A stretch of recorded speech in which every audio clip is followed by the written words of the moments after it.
Hello दोस्तों, आज हम पढ़ेंगे क्लास 12th है बायोलॉजी चैप्टर 1 जीवों में जनन।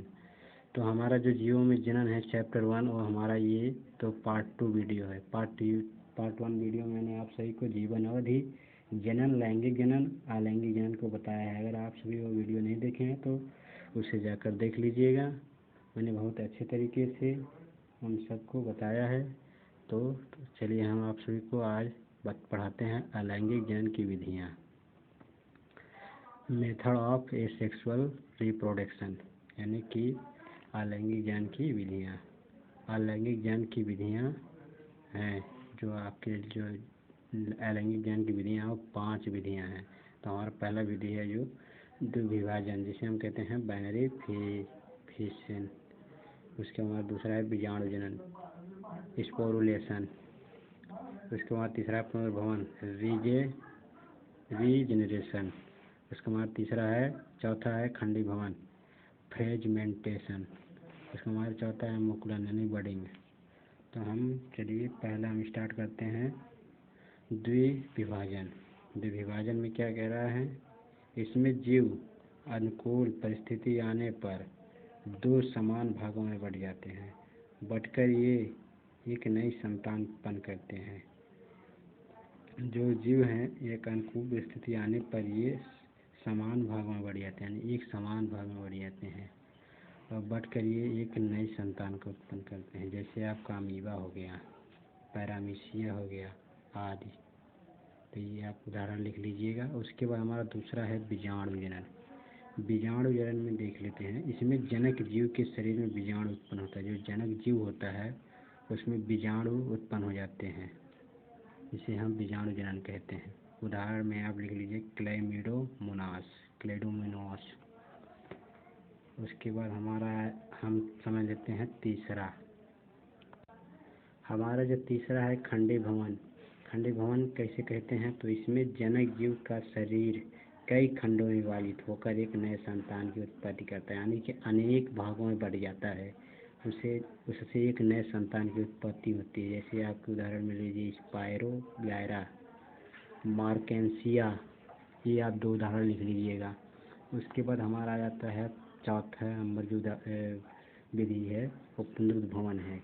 इसमें जनक जीव के छोटे छोटे खंडों से संपूर्ण जनक का निर्माण होता है, यानी छोटे छोटे जो खंड होते हैं जनक के जीव के, उससे मिलकर एक संपूर्ण जनक का निर्माण होता है। जैसे आपकी छोटे छोटे हैं, ये आपके जनक जीव हैं। तो इससे आपका एक है संपूर्ण यानी पूरा ये जनक जीव निर्माण होता है इससे। जैसे आपके फ्लेनेरिया हो गया, अमीबा हो गया, ये आप काट लीजिएगा तरफ से। उसके बाद हमारा आता है विधि नंबर 5 मुकुलन। इसमें जनक जीव के शरीर में ऊर्ध्व निकलता है और अनुकूल परिस्थिति आने पर वह जनक जीव के शरीर से विभाजित हो जाता है और एक नए संतान की उत्पत्ति करता है। जैसे हम चित्र के माध्यम से समझ लेते हैं। तो ये आपका जो है जनक जीव है, तो इसमें जो आपका ये है, ये आपका ऊर्ध्व है, ये ऊर्ध्व है। जब ये अनुकूल परिस्थिति में आता है, तो ये इस शरीर से बढ़कर यहाँ पर आ जाता है, यानी कि अलग हो जाता है। जब ये अलग हो जाता है तो ये एक संतान की उत्पत्ति करता है। तो इसे हम मुकुलन कहते हैं। तो हम इसे फिर से समझ लेते हैं। इसमें जनक जीव के शरीर में ऊर्ध्व निकलता है और अनुकूल परिस्थिति आने पर वह जनक जीव के शरीर से विभाजित हो जाता है और एक नए संतान की उत्पत्ति करता है। तो इसमें आप देखिए, ये आपका जो है ऊर्ध्व है, ये जब अनुकूल परिस्थिति में आता है तो ये विभाजित हो जाता है, यानी कि अलग हो जाता है। तो इससे एक नए संतान की उत्पत्ति होती है, जिसे हम मुकुलन कहते हैं। उसके बाद हम ये समझ लेते हैं पुनर्भवन। इसमें जनक जीव के छोटे छोटे कणों से संपूर्ण जनक का निर्माण है। छोटे छोटे आपके जनक जीव हैं, उससे एक संपूर्ण यानी पूरा जो जनक होगा वो तैयार होगा। जैसे उदाहरण में फ्लेनेरिया हो गया, अमीबा हो गया। उसके बाद हमारा खंडी भवन हो गया। खंडीय भवन में क्या करें, इसमें जनक जीव का शरीर कई खंडों में विभाजित होकर एक नए संतान की उत्पत्ति होता है। जैसे जनक जीव है वो कई खंडों में विभाजित हो जाता है। जैसे ये आपका जनक जीव है, ये जब ये आपके जो है कई खंडों में विभाजित होगा, जब ये कई खंडों में विभाजित हो जाएगा तो ये आपका जो है एक संतान उत्पन्न करेगा। जो ये आपके संतान उत्पन्न करेगा जिसे हम खंडीय भवन कहते हैं। इस उदाहरण के तौर पे समझ लीजिए, स्पायरोगायरा एक क्या आपका उदाहरण है और मार्केंसिया उदाहरण है। ये दो आपको उदाहरण हो जाएंगे। उसके बाद हम और समझ लेते हैं, पीछे देख लेते हैं। तो बीजाणु जनन को समझ लेते हैं। इसमें जनक जीव के शरीर में बीजाणु उत्पन्न होता है। जो जनक जीव है उसमें एक बीजाणु उत्पन्न होता है जिसे हम बीजाणु जनन कहते हैं। ऐसे क्लैमिडोमोनास एक उदाहरण है।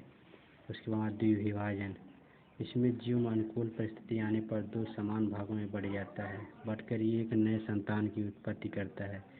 एक जनक जीव है, जब ये अनुकूल परिस्थिति आने पर दो समान भागों में बढ़ जाता है। जैसा कि ये आपका जनक जीव हो गया, जब ये अनुकूल परिस्थिति आएगा तो ये समान भागों में, यानी कि ये समान भागों में बढ़ जाएगा तो ये है एक संतान की उत्पत्ति करेगा।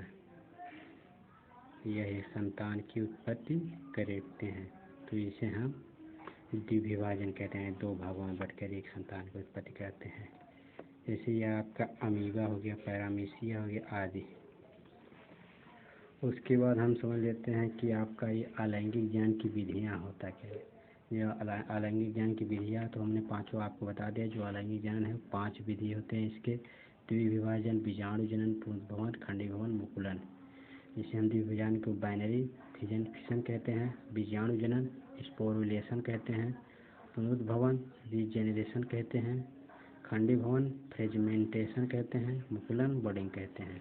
तो इस तरह मैंने इस वीडियो में आप सभी को अलैंगिक जनन की विधियाँ बताया, जिसमें आपको अलैंगिक जनन की 5 विधि थी, उन सभी को मैंने इस वीडियो में कवर किया है।